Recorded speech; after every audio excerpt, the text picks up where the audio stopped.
Pozdravljeni. Kaj je bogastvo in kaj je revščina?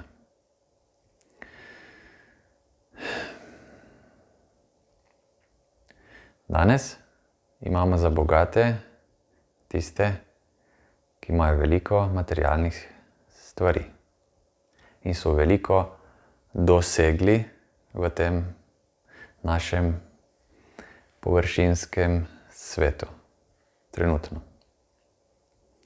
In za revne imamo tiste, ko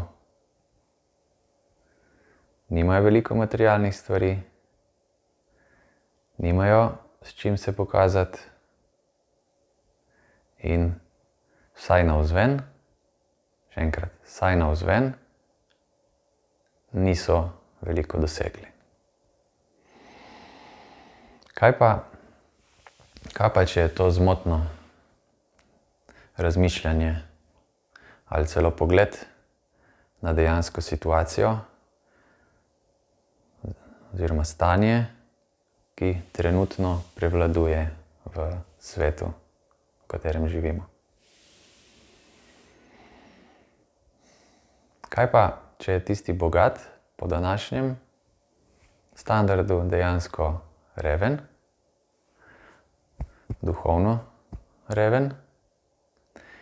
Tisti revež, kot današnji svet pravi, revež, pa je dejansko tukaj bogat in to veliko bogatejši kot današnji tako imenovani bogataši.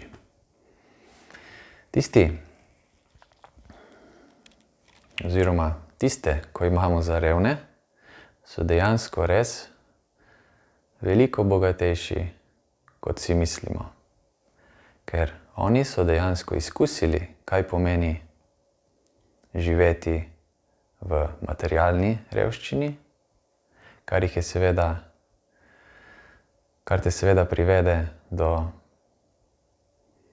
nujno do notranje iznajdljivosti in do neke trdnosti, vzdržnosti, torej neke lastnosti, ki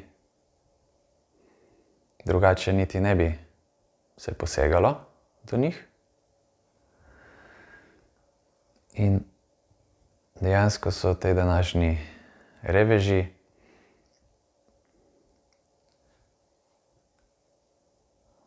gledajoč notranjega sveta izkusili, občutili in živeli nekaj, kar bogataši bežijo pred.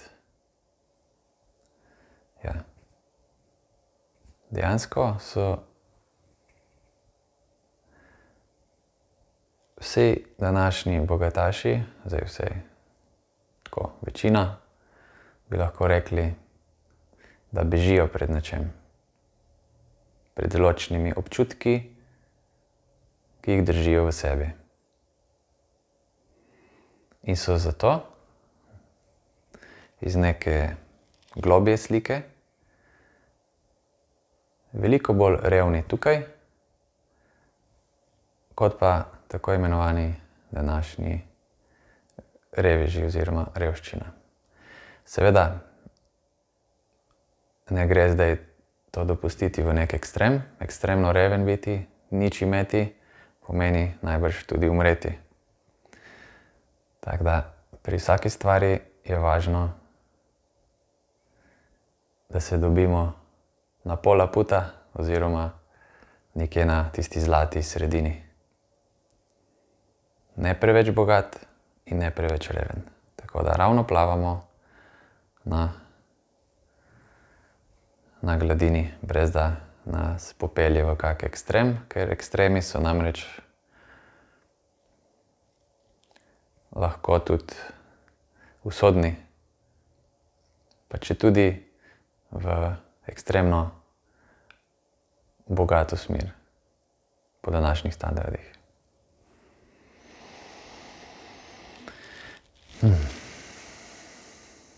Tako.